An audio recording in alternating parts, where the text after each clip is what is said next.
Ahojte, vítam vás v našom podcaste Etiketa pre teba.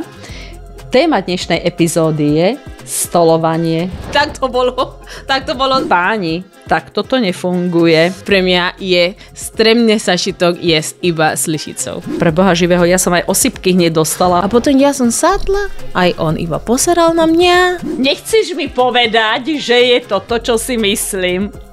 Si. Toaletný papier.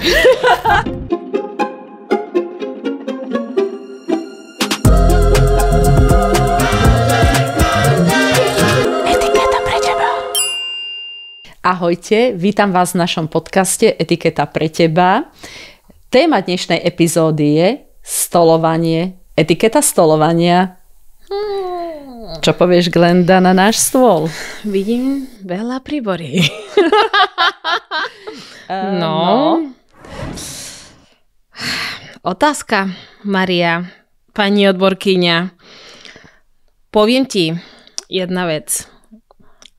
Od malička, lebo ja som pravačka, od malička jem naopak. Prečo je to takto položené? No vidíš to? Pretože takto sú príbory položené z toho dôvodu, aby sme vedeli, vlastne máš prestretý stôl, ako ho vidíš, tak máš prestretý tak, ako väčšinou býva v reštaurácii, keď prídeš do reštaurácie. Aby si vedela, koľko chodov bude. Dokážeš to vypočítať? Ano. Koľko chodov budeme mať, keď vidíš tieto príbory? Áno. 1, 2, 3, 4, 5, 6. No, trošičku veľa. Tak poďme na to. Povedzme si, aké pravidlá stolovania sú. Čo prvé urobíme, keď prídeme do reštaurácie? Sa sadneme, nie? Okrem sadnutia, už keď sme usadené, sedíme a je takto nastretý stôl, že tu máme látkový obrúsok. Prvé, čo urobíme, zoberieme látkový obrúsok a myslíš dať si ho hore za košelu, ako niektorí páni? Áno, jasné. Napríklad, keď je niečo, keď má sťava, potom si to nepadne na to. Zrandujem. Viem, že tam sa nedá. Ja viem, že vieš, ale naozaj si to veľmi dobre povedala, lebo niektorí páni si založia vlastne ten látkový obrúsok tu na zakošelu. Asi takto jedným rôžkom zastrčia, obkryjú sa celý a sú spokojní. Takže páni, tak toto nefunguje. Poďme si povedať, ako to funguje správne. Zoberieme látkový obrúsok a uložíme si ho na kolena. Dámy si ho preložia cez polovičku, otvorom k ústám a páni si ho rozložia cez celé kolena, cez nohavice. Vieš prečo? Prečo? No lebo keď si dámy máme naružované ústa, utierame do obrúska, aby sme si ho vždy dali dole a nebolo to vidieť. Dobre, tak vyskúšam to, otvorím to a tuto dám. Ojojojoj, Glenda, chyba. Prečo? Čo sa stalo? A aký máš ty obrúsok? Máš tiež látkový? Krásny mám. Papierový mám. Takže ďalšie pravidlo, papierové obrúsky na kolená nepatria. Tie si necháme preložené tak, ako ho máš na stole. A keď potrebuješ si otrieť ústa, čo robíme pred každým pitím, keď sa ideme z pohára napiť, tak si utrieme do obrúska a opäť si ho preložíš tak, ako ho máš a necháš si ho na stole. Un momento. Takto. A potom? A položíš si ho na stôl. Ten istú formu? Áno. Tak, áno. lebo... No určite ho nekrčíš. A tak ako si sa ty pozerala na ten stôl, že je tu príliš veľa príborov, aj veľa ľudí sa zlakne a povie si, pre Boha, hlavne na banketoch, lebo banket je najvýznamnejšia spoločenská udalosť, lebo tam naozaj sa servíruje naraz, všetko je akurát nachystané, ako máme podobne tuna, len tam býva aj ja, a len tam býva, bohužiaľ dneska máme prázdne taniere, ale verím, že na budúce niektorá z epizód sa bude odohrávať vo veľmi dobrej reštaurácii, kde budeme možno aj môžete to komentovať dole. Dáme si niečo dobré. Na ktorých reštauráciách musíme ísť ochutnať. Uvidíme, ako majú stolovanie. A samozrejme žest, lebo taká epizóda bez jedlo, pani odborkyňa. No, tak dneska sme bez jedla. No.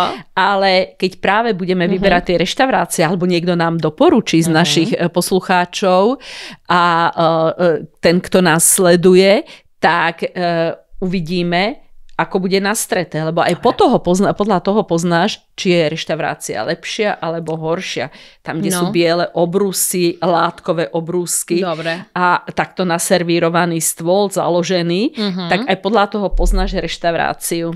Dobre, tak poďme na to. Toto je... Koľko budeme mať? Nie? 1, 2... Trošku veľa si započítala. Dobre, tak 1, 2, 3, aj desert. I pan, chlieb. Tak, poďme si povedať presne, koľko tých príborov na stole máme. Máme tu, a čo tu všetko máme? Po ľavej ruke máme tanierik, vidíš, s takýmto malým nožičkom. Ten nožík je presne na chlebík alebo na nejakú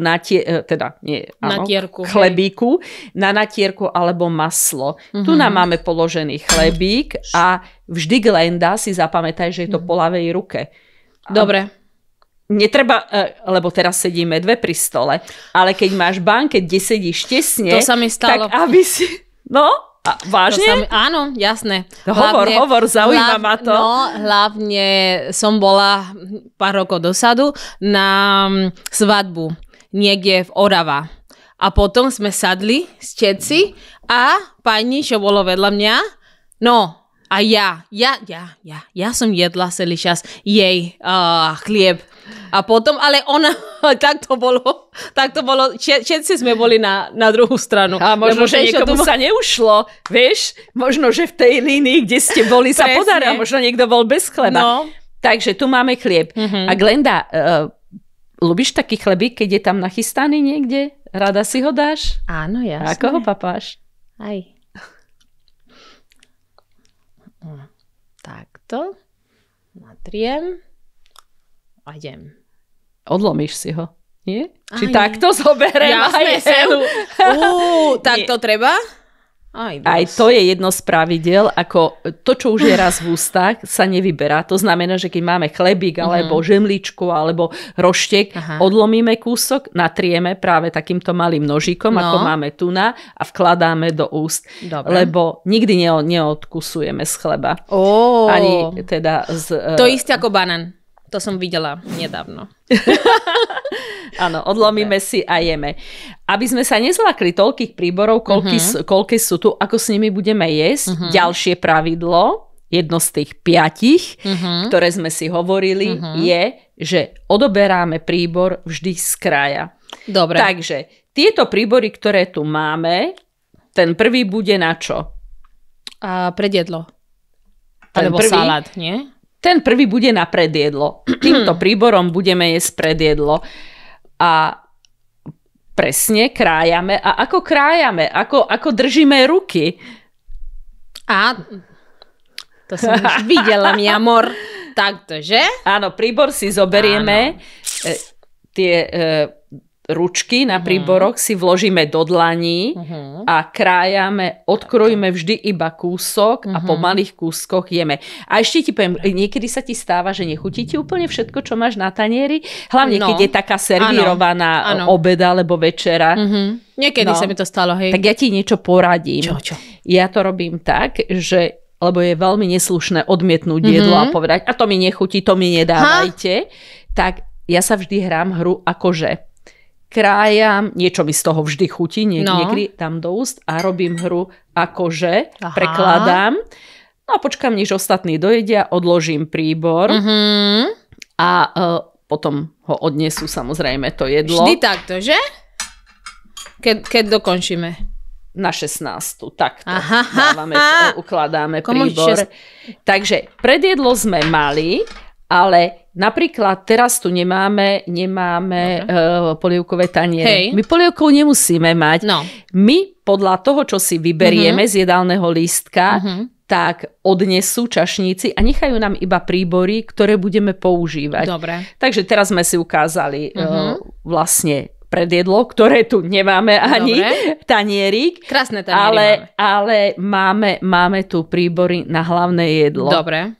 Ako jeme hlavné jedlo? Vy to máte ako na Kube? Porozprávaj mi. Ty si mi toľko zážitkov hovorila o Kube. Tak zaujímalo by ma vaše stolovanie. Ako to u vás vyzerá?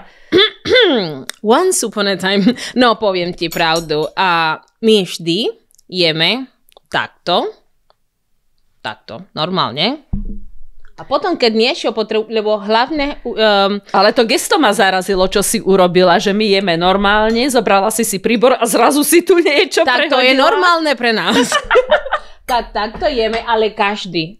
Maria, na neviem koľko rokov, že mám život. Nikdy nevidela som na Kube niekto, že je s ľavou rukou. Všetko. To neexistuje. Aj my, keď potrebujeme niečo krájať, to akože nakrájame a potom znova to robíme. Alebo veľakrát, lebo my máme veľa my máme veľa jedla, že má šťava a tak ďalej, aj fasula, neviem čo. Veľakrát jeme všetko iba s lyžicou. No, a my to mi hutí. No, musím ti povedať one thing. Keď som veľmi hladná, pre mňa je stremne sašitok jesť iba s lyžicou. To by som nikdy nezvládla, priznám sa ti, ja lyžicou nejem nič. A bola som v reštaurácii a tiež takisto mi pán čašník priniesol jedlo a hovorí mi, ja by som vám doporučoval, že toto by ste mohli jesť lyžicou. Ja hovorím, pre Boha živého, ja som aj osypky hneď dostala, hovorím lyžicou. Ja ani doma nejem lyžicou, okrem polievky nič. Lebo vieš, čo ti poviem, Glenda? Tak ako sa naučíš doma jesť, tak ješ aj spoločnosti. To je pravda. Veľa ľudí mi povie, ale vedia doma hoci ako stolujem. A prídem a hovorím, no dobre, potom v spoločnosti. No. A čo Maria, ten čas? Koľko čas potrebuješ akože jesť? Lebo môj bývalý strašne rýchlo papal. Ale naozaj, akože raz, dva, tri a potom ja som sadla. Aj on iba pozeral na mňa a potom tak teraz čo? Ja neviem, ja jem vždy tak, aby sme naraz skončili, predsa nejem nikdy prvý. Ale trošku mi skáčiš do reči. Musím ti dopovedať tému. Musím ti dopovedať iba tému s tým, že ako si zvykneš doma jesť, napríklad aj s nožom, to, že si prehodíš príbory, to je vaša kultúra. Ale vieš, čo je najhoršie? Keď niekto oblizuje nôž. A to sú tie zvyky z domu. Že, ale veď to nevadí, doma to papám takto a teraz v reštaurácii budem papať inak. Nie. Sú to zvyky, ktoré máš zachované. Čo máte ešte na Kube zaujímavé? Chcem vedieť, povedz mi. Iné, než máme my. Podľa mňa to je všetko okolo stolovanie, že my, vieš čo? Na Kube je tiež veľmi komplikované kúpiť aj servítke, aj látkové servítke, skoro nikdy nevidela som. A čo používate? Nechceš mi povedať, že je to, čo si myslím? Si. Toaletnú papier. Keď sme byli veľmi fancy, tak ideme, to odložíme takto. Nech sa páči, môže sa utrieť. Na Kube my nepoužívame servítky a také veci. Výborne. No, čo ti poviem. A tiež veľa s rukami jeme. No, s rukami iba výnimočne. To je takisto pravidlo, že iba keď pizza môže byť, že? Tak pizzu jem príborom v reštaurácii, pretože vadí mi to. No. A vieš, prečo mi to vadí? Lebo k pici ti nedajú predsa finger bowl, kde si môžeš ručičky umyť. To ti dajú iba k morským plodom, alebo k nejakej kačičke, alebo aj hydinu najradšej papám, keď nie je. Presne vodička na umytie, tak jem príborom všetko. Nerada chytám jedlo do rúk. Ale vidíš to, každá krajina má iné zvyky a čo je prirodzené pre teba, možno by mne vadilo. No, dobre. A tieto príboríky hore? To je desert, dulce. Máme pred sebou vidličku a lyžičku. Ako by si ju použila? Neviem. Aj to niekedy... No áno, naraz. Niekedy je to pre ľudí komplikované a zháčia sa, keď vidia lyžičku s vidličkou pred sebou, ale je to úplne jednoduché. Pretože dezerty sú rôzne. Zmrzlina, štrúdla, ja neviem, koláčik nejaký, palacinky. Tak keby som mala palacinky, zoberiem príbor do pravej ruky lyžičku, do ľavej vidličku a v tomto prípade mi lyžička slúži ako nôž, že vlastne si odkrojím. Môžem aj lyžičku dať do úst, aj vidličku. Samozrejme, keď dostanem nejakú zmrzlinu, tak nebudem ju jesť teda vidličkou, ale budem jesť lyžičkou. Dobre. Takže aj to je úplne jednoduché. Keď sa tieto pravidlá všetky naučíme, jasné, samozrejme. tak sme v pohode. Je to veľmi zaujímavé. Môžeme. A Glenda, ja napríklad, keď som bola malá, tak vždy nám v jedálni školskej hovorili, pri jedle sa nerozpráva a to je neslušné. Ale... To je ten čas, keď rodina sú v stôl a všetci rozprávajú, ako bol deň a tak ďalej. Alebo keď máme nejakú večeru, samozrejme, že sa rozpráva.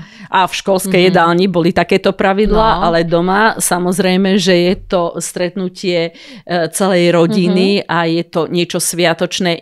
Nepovažujeme to, ale aj do reštaurácie, keď ideme, nepovažujeme to iba, že idem sa nájsť a o jedle. Je to tá spoločenská udalosť. A témy preberáš nejaké pri večeri alebo pri obede, pri slávnostnom? Nie, že ako bolo že čo sme robili a asi tak ďalej. Asi sa nehádaš pri jedle, že? Alebo nevhodné témy, konfliktné? No, asi nie. Asi sa to ani nepatrí práve. Tak keď hovorím s mojím synom, že treba spraviť úlohy, potom už nejeme, iba fajtujeme. Áno, lebo naozaj je to priestor na to, aby sa tí ľudia stretli a v pohode sedeli, vychutnali si samozrejme aj to jedlo, lebo aj to patrí k naše chuťové poháriky, chcú sa tiež trošičku mať dobre pri tom jedle, ale aby sme sa porozprávali, podebatovali. Ja napríklad, keď som bola malá, mám zaužívané, že nedeľa bola vždy a veľmi rada na to spomínam. Krásne prestretý stôl bielým obrusom, lebo moja maminka si na to veľmi potrpela. Aj otec bol taký o 12:00 sedieť pri stole. A vieš čo, zostalo mi to do dnešného dňa. Mám veľmi rada túto atmosféru a veľmi rada na to spomínam. A presne som si to zobrala z domu, tento zvyk, že urobiť si pekné spoločné posedenie s rodinou. Well done, to aj vidíme doteraz, že veľmi pekne. A dnesný téma bolo úžasný. Myslím, že aj na budúci s jedlom musíme znova rozprávať o tom a myslím, že aj všetci, čo teraz sú tu s nami, že majú záujem o tom, aj si sa naučili. Tak môžete aj subscribe, aj dávať veľa lajkov, aj komentáre, či niečo sa stalo zaujímavé. A tak, dneska bolo tebe to pekné. Niečo dalo dnes? Niečo nové, čo si doteraz nevedela? Vždy, keď máme takéto super dobrý podcast a niečo sa naučím a som veľmi šťastná o tom. A ja som sa dozvedela niečo nové o Kube, takže aj keď pôjdem zase niekedy, už som bola, tak nebude mi nepríjemné možno aj mne. No, presne, keď ti dajú iba lyžičku, už vieš prečo. Že už utekaj. Tak ďakujem, že ste boli s nami dneska a v našom podcaste Etiketa pre teba. Etiketa pre teba.